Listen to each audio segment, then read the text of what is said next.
Jimmy, you should now unmute yourself. And so the next speaker is Jimmy Stewart, and I've already introduced him effectively in my talk, but he's representing Stewart Computational Chemistry, and he'll be talking about model parameterization in MOPAC. And I need to get the excuse me while I panic. I want to get the window.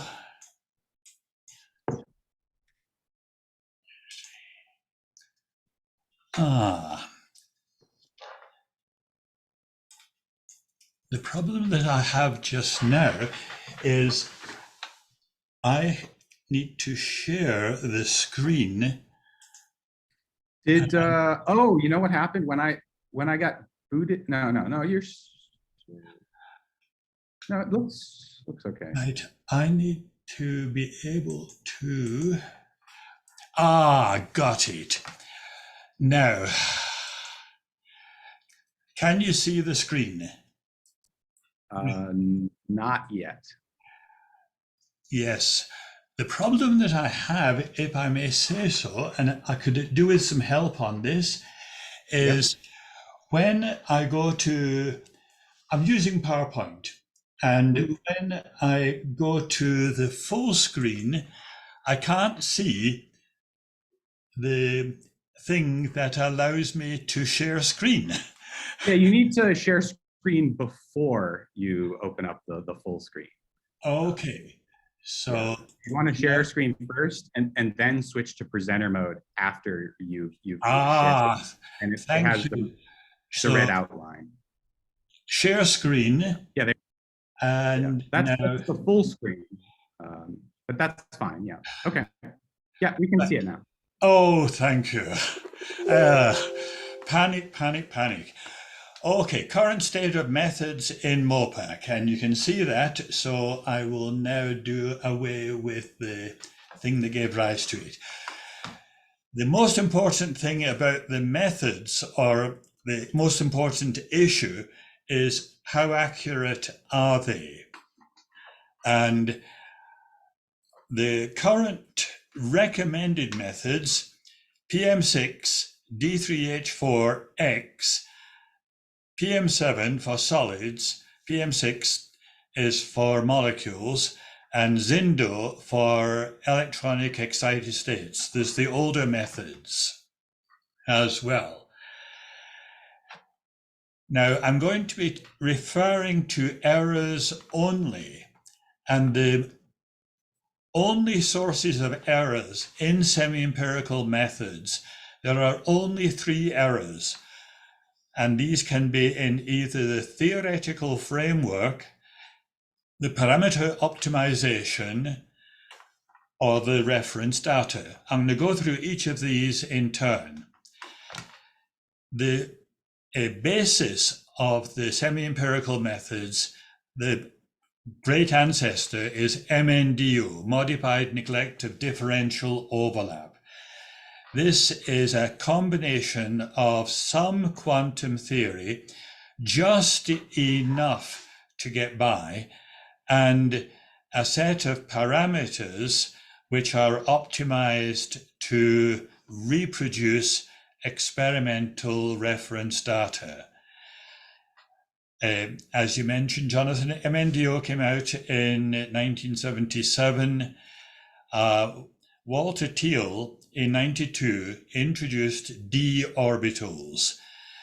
These allowed hypervalent systems like phosphate, sulfate to be calculated. A few years later, Martin Korth et al. Introduced molecular mechanics type correction that allowed hydrogen bonding and things like the water dimer to be modeled. And then in 2012, Stefan Grimmer introduced dispersion, and that gave rise to the weak van der Waals attraction. Both hydrogen bonding and dispersion went through several editions, and the current form is referred to now as D3H4. That's all I want to say about the theoretical framework. Parameter optimization is done by the piece of software called Param. Initially, the derivatives of the various functions, parameters, were calculated analytically. This proved impractical. There were many problems. False minima was quite serious. These were being caused because the number of reference data used in parameterization was very small. Then there were about 34 molecules, now about 1,000 molecules in the parameterization. And the limited computer power, 10 seconds on a modern computer would be over a year back in 1977. Because the derivatives were so difficult and were so buggy, I decided that first and second derivatives should be calculated using finite difference. This eliminates all the bugs due to mistakes in working out the analytic derivatives. And as Paul has said, debugging, getting it looking nice takes longer than writing software. Writing Param took 2 years, debugging took 10 times longer. But it is now very reliable. I haven't had an error in Param in about 20 years. In both the theoretical framework and in the parameterization, there are no significant errors. So where are the errors coming from? When MNDO was first developed, Walter Thiel and Michael Dewar had to search the literature. This is a form of torture, the 7th depth of hell. You don't want to do that. Nowadays, there are wonderful collections of data. The Cambridge Crystal Database Center, the Cambridge Structural Database is excellent, and the NIST webbook is excellent. The NIST webbook contains thermochemical data on about 7,000 systems. Now, within the NIST database, I would say that 99+% are very accurate. The trouble comes in the last 0.1 or 0.2%, where I found that the calculated results differed from the experimental results dramatically. Let me go to that. I call this errors in the NIST webbook because I think the calculated results back in 2004, when the semi-empirical methods weren't that accurate, but they were accurate enough to identify faults.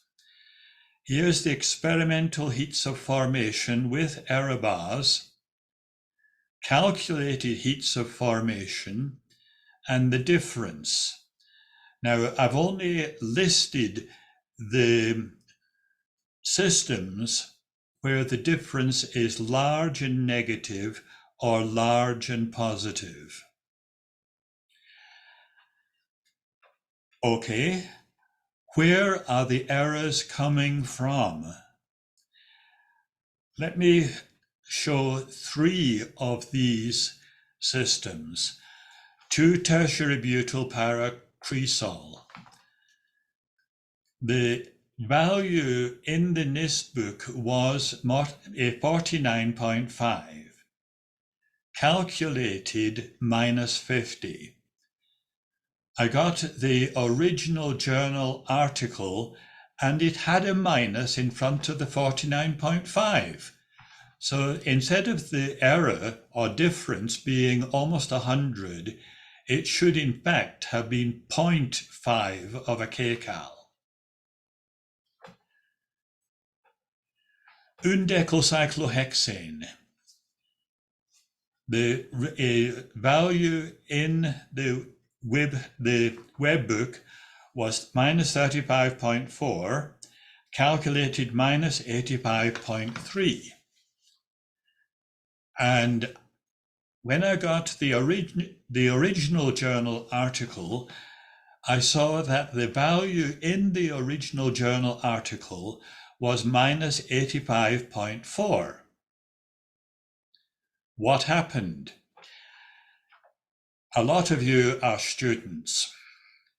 You don't know what a difficult job it was to handle published results. You could get a journal article, you'd photocopy it, give the photocopy to someone, somebody else wanted a photocopy, they would go to that person, photocopy it again. After enough photocopying, an 8 would turn into a 3. So in the original journal article, it was -85.4, but the 8 got changed to a 3. So this error should in fact have been 0.1 kcals. My third example, which I really like, is 2,6,6-trimethyl-2-cyclohexene-1-one, C9H14O. Published heat of formation is -10.6, give or take 0.5, calculated -55. This was a bit more difficult. I had to read the original article and I'm going to show it. Don't panic. Sorry. If you go onto the web book just now, today, you'll find that for this system, this is a snapshot of the entry, my entry, and Gerasimov and Gubareva gave that. As I say, don't panic, it's in Russian. Here's a translation of this line. It's the physical chemical properties, physical chemical constants of the compound. The compound of interest is compound 3, and this is the empirical formula. Now look carefully here. C9H13O. No simple organic compound can have an odd number of hydrogen atoms if the formula is CH and O. They got the formula wrong. When I substituted 14 in here and went through the math, the error went away. If you want to see the original article, it's here from 1985. So, with the passage of the years, improvements were made. Here's the original MNDO, average error 16-17 kcals. Hartree-Fock 631 GD is a bit better. Then AM1, PM3, B3 lip, PM6, PM7. At this point, the errors look as if they're going to flatten out. Why? Most reference data up to now have been from experimental sources, and there are limitations. I've shown some errors, 3 we've worked through. If we get rid of all of them, then the accuracy does go up because we got rid of bad faults in the webbook. But we can't go on doing that because eventually the computed value will be larger in error than the reference value, and one would get confused. So the reference data, experimental, is at times inaccurate, but we don't know where it is inaccurate. There is very little useful data on non-covalent interactions. Like if you wanted to get the experimental heat of formation of the formic acid dimer, you're out of luck. If you boil formic acid, turn it into the gas phase, then you get a whole pile of different things. If you wanted an ionic system, acetate water, again, you're out of luck. And there is no useful data at all on non-interacting species, organic attached to fluorine, phosphorus attached to organic. This is a repulsive interaction. So I'm going to advocate and recommend that modern methods, reference data computed, should be used. And the benchmark energy geometry database is an excellent source for these high-level, accurate heat energies and geometries. Highly reliable because humans weren't involved in moving the data around. And it can also calculate systems that you can't model or work with experimentally, like isolated cations and anions. Doesn't report standard heats of formation. That's not important because the webbook has a good collection of accurate heats of formation. So what needs to be done, in my opinion, is that we need more computed reference data, and for parameterization of semi-empirical methods, to use GPUs and parallelize the training set calculations. And with that, thank you. Okay, thanks, Jimmy. Are there any questions? We have time maybe for a question or two, if people want to.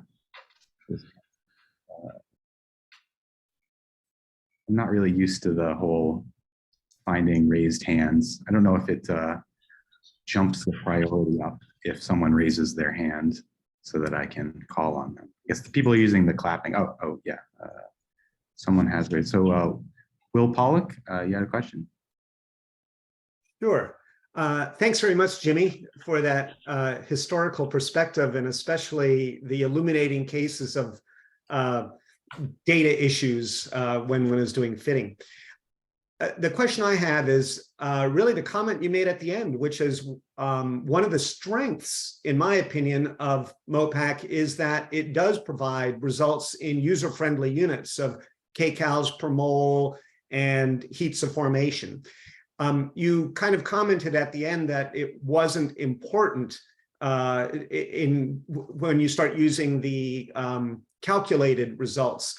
Could you elaborate on that a bit? I mean, at some point, how do we convert, let's say, atomic unit, or I shouldn't, it's not the units that matter, our reference state. How do we convert the reference of, separated atoms and nuclei and electrons over to heats of formation if we start using calculated reference sets?